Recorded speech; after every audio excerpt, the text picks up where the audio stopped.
कहानी की शुरुआत होती है साशा से, जो एक प्रोफेशनल रॉक क्लाइंबर है। साशा एक गहरे सदमे में है क्योंकि कुछ महीने पहले नॉर्वे के पहाड़ों पर क्लाइंबिंग के दौरान एक भयानक तूफान आया था, जिसमें उसके पार्टनर टॉमी की जान चली गई थी और साशा को अपनी जान बचाने के लिए टॉमी की रस्सी को काटना पड़ा था। इस दर्द से उबरने के लिए 5 महीने बाद साशा टॉमी का लकी कंपास लेकर ऑस्ट्रेलिया के वॉन्ड्रा नेशनल पार्क में अकेले नाव चलाने और कैंपिंग के लिए निकलती है। पार्क स्टेशन पर रेंजर उसे चेतावनी देता है कि इस इलाके में कई लोग रहस्यमयी तरीके से गायब हो रहे हैं, लेकिन साशा किसी की नहीं सुनती। रास्ते में उसे बेन नाम का एक मददगार रेंजर मिलता है, जो उसे जंगल के बीच एक खूबसूरत और खुफिया कैंपिंग स्पॉट का रास्ता बताता है। साशा उस खूबसूरत जगह पर पहुंच तो जाती है, लेकिन रात होते ही उसका सारा सामान, यहाँ तक कि टॉमी का कंपास भी गायब हो जाता है। तभी वहाँ दोबारा बेन आता है, लेकिन इस बार उसके चेहरे पर वो मासूमियत नहीं, बल्कि एक दरिंदे की मुस्कान थी। बेन कबूल करता है कि सामान उसने ही चुराया है। वो साशा के सामने एक टेप रिकॉर्डर पर गाना बजाता है और कहता है कि जब तक यह गाना खत्म होगा, तुम्हारे पास भागने का मौका है। उसके बाद मैं अपने क्रॉसबो से तुम्हारा शिकार करूंगा। अब साशा को समझ आता है कि बेन एक साइकोपैथ सीरियल किलर है, जो इंसानों को जानवर समझकर उनका शिकार करता है। साशा अपनी जान बचाने के लिए घने जंगलों और उफनती नदियों के बीच भागना शुरू करती है।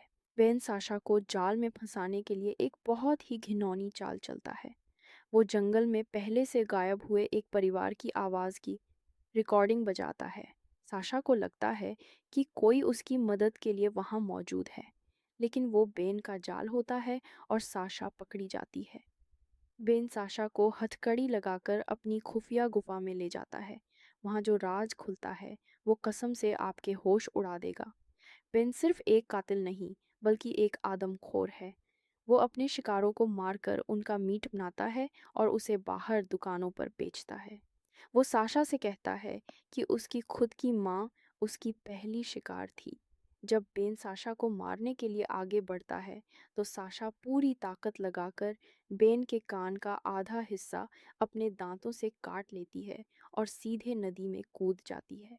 साशा के हाथ बंधे होने के बावजूद वो पानी के तेज बहाव से बच निकलती है, लेकिन बेन भी उसके पीछे कूद जाता है। नदी के किनारे दोनों के बीच एक खूनी लड़ाई होती है, जहां साशा एक बड़े पत्थर से बेन का पैर तोड़ देती है।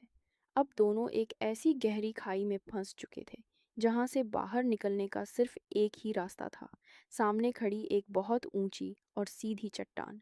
बेन का पैर टूटा था और साशा के पास अकेले चढ़ने का जरिया नहीं था।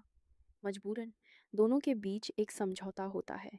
बेन साशा की हथकड़ी खोलता है, लेकिन खुद को एक रस्सी के जरिए साशा के हार्नेस से बांध लेता है और धमकी देता है कि अगर तुमने चालाकी की तो मैं तुम्हें भी नीचे खींच लूंगा। अब शुरू होती है इस फिल्म की सबसे सांसें रोक देने वाली क्लाइंबिंग। साशा आगे बढ़ रही है और अपने पीछे बेन के भारी वजन को खींच रही है। ऊंचाई पर पहुंचने के बाद साशा को टॉमी की मौत का वो मंजर याद आता है, लेकिन इस बार वो बेबस नहीं थी।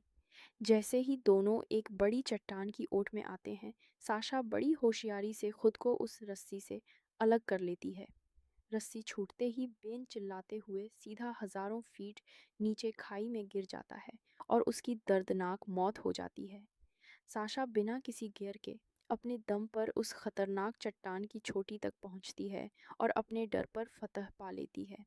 आखिर में साशा वापस रेंजर स्टेशन पहुंचती है और पुलिस को उस आदमखोर की गुफा का रास्ता बताती है, जहां से 20 गायब लोगों की लाशें मिलती हैं।